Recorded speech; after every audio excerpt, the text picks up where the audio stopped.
Okay, so now we're back at the car with the reconditioned caliper bracket. Now we will need to remove the rotor. So it's stuck, so you just take a hammer, tap it off. There's some brake dust down in there and yada yada yada. Which you can see where I've been metal on metal. Well, the rotor's just not in that great a shape anymore. These are slotted so they cannot be turned. I know somebody's probably going to say I should have been wearing safety glasses, and you'd be right. I should, but I'm not. So wear safety glasses. Okay? I just blew the dust out of that, basically. Now I'm going to go get my new rotor.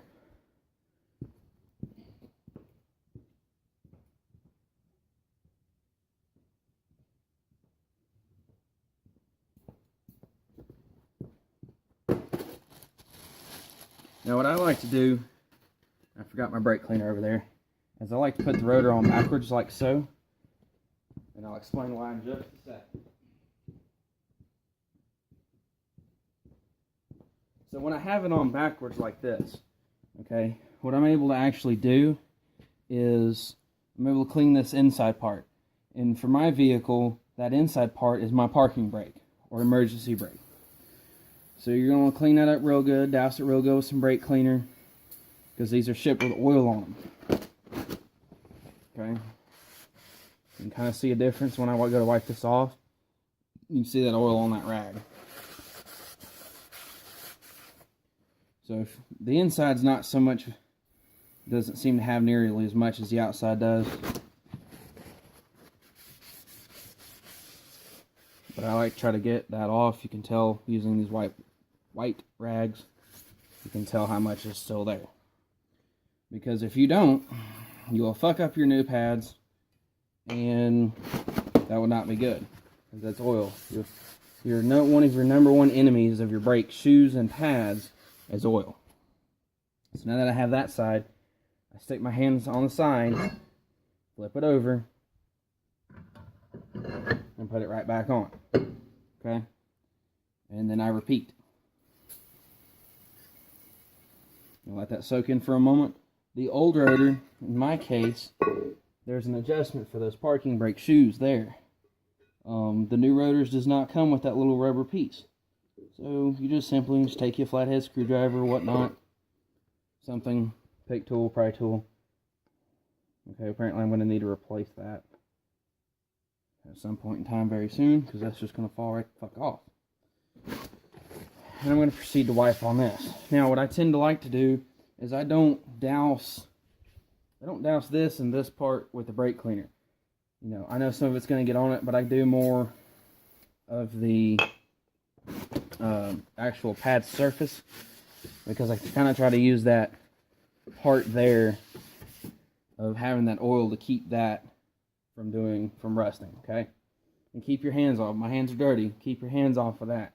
You don't want to put junk over there. So now that I have my reconditioned caliper, my new rotor on, I'm going to install my caliper bracket again, or reinstall it. Okay.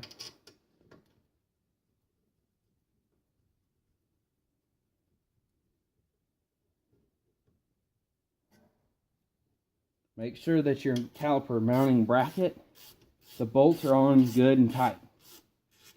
Okay.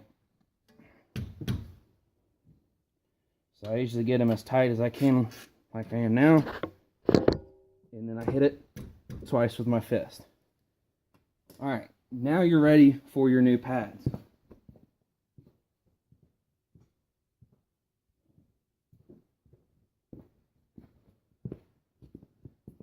So, it's a good idea to put a dash of lube. Just a dash. And by a dash, I mean I'm basically just wiping what's on the damn tip of this onto that. Okay? You really don't want much. In my case, my brake pads only came with one squealer. And since on my vehicle and in general, most vehicles, the inside pad wears out first, you're going to want to put your squealer on the inside. Okay? And again, you don't want to touch your dirty fingers on the braking surface of the pad, excuse me. So then you'll just install new pads. Okay? Now, another good idea to do, and there's been a lot of controversy on whether you should lubricate the pads or not. Some people say new ones no. Back in the day, that used to be a thing. Now they're saying that's no. Well, I say yes. So what I actually do is I actually put it on the caliper itself. I put it on this big ring here in the back. This is lubricating the caliper and against the pad, so that way they don't squeak.